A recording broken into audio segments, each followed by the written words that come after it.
আসসালামু আলাইকুম আরব আমিরাত প্রবাসী ভাইগণ, আশা করি আপনারা প্রত্যেকে ভালো আছেন। আমিরাত প্রবাসীদের ফ্লাইট নিয়ে জরুরি সংবাদ। বিমানবন্দরে প্রবাসীরা হয়রানি হতে না চাইলে ভিডিওটি দেখুন। চলুন খবরে বিস্তারিত জেনে নেওয়া যাক। আমাদের অনেক প্রবাসীরা বিমানবন্দরে তারা হয়রানির শিকার হয়। অনেকেই এই বিষয়ে অভিযোগ করেন, অনেকে সোশ্যাল মিডিয়াতে তাদের কষ্টের কথা শেয়ার করেন, অনেকে আবার আমাদের ভিডিওতে কমেন্ট করেন, অনেকে পেজে ইনবক্স করে জানান বিমানবন্দরে তারা এই হয়রানির শিকার হয়েছে।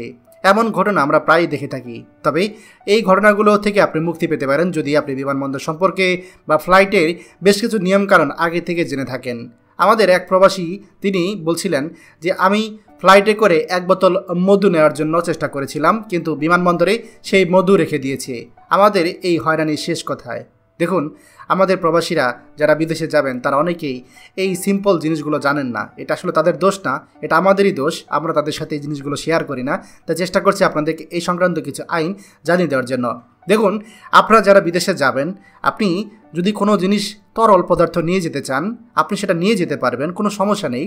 তবে এক্ষেত্রে আপনাকে কিছু আইন মানতে হবে।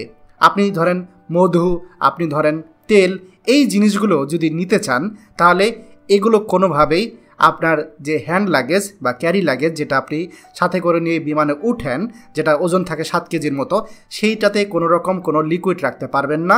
সর্বোচ্চ আপনি 100 মিলিলিটার পর্যন্ত লিকুইড সাথে নিয়ে যেতে পারবেন, যেটা আপনার হাতে ব্যাগ থাকে। এখন প্রশ্ন হচ্ছে যে তাহলে যদি আমি মধু বা তেল বা সরিষার তেল বা অন্য যে কোনো তরল পদার্থ নিয়ে যেতে চাই, বা কোনো লোশন বা শ্যাম্পু এগুলো নিয়ে যেতে চাই, তাহলে আমি কিভাবে নিব? হ্যাঁ, সহজভাবে আপনি নিতে পারবেন। সেটা আপনার যে বড় লাগেজ, সেই বড় লাগেজে দিতে হবে। মনে রাখবেন, আন্তর্জাতিক সিভিল এভিয়েশনের নিয়ম অনুযায়ী 100 মিলিলিটারের বেশি তরল পদার্থ হাত ব্যাগে বা সঙ্গে করে নিয়ে কোনো যাত্রী প্লেনে উঠতে পারবেন না। অর্থাৎ 100 মিলিলিটারের বেশি হতে পারবে না। 100 মিলিলিটার কম হলে সেটা নিয়ে আপনাকে প্লেনে উঠতে দেবে। সেই তরল পদার্থ হতে পারে মধু, পানি, shampoo, body spray, lotion, rasmalai, rasgulla ইত্যাদি। এই ধরনের তরল পদার্থ যদি আপনি নিতে চান, নিতে পারবেন। তবে সেটা চেক ইন লাগেজে দিতে হবে। অর্থাৎ ওই যে 20 কেজি, 25 কেজি, 40 কেজি লাগেজ যেটা আপনি জমা দেন কাউন্টারে, সেটার ভিতরে দিতে হবে। আপনি যদি পানিও সাথে করে নিতে চান, সেই পানি নেওয়ার ক্ষেত্রেও আপনাকে নিয়ম মানতে হবে। 100 মিলিগ্রামের বেশি পানি নিয়ে আপনি কিন্তু ফ্লাইটে উঠতে পারবেন না।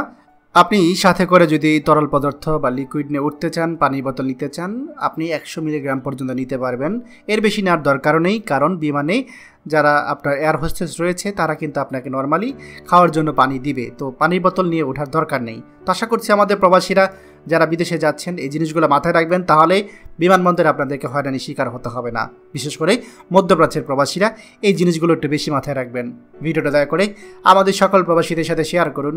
আর আপনি যদি আমাদের এই চ্যানেল নতুন হয়ে থাকেন, অবশ্যই আমাদের চ্যানেলটিকে সাবস্ক্রাইব করুন প্রবাসীদের সকল গুরুত্বপূর্ণ খবর সবার আগে পাওয়ার জন্য। ধন্যবাদ সবাইকে। আমাদের সকল ভিডিও আপডেট সবার আগে পেতে আমাদেরকে সাবস্ক্রাইব করুন।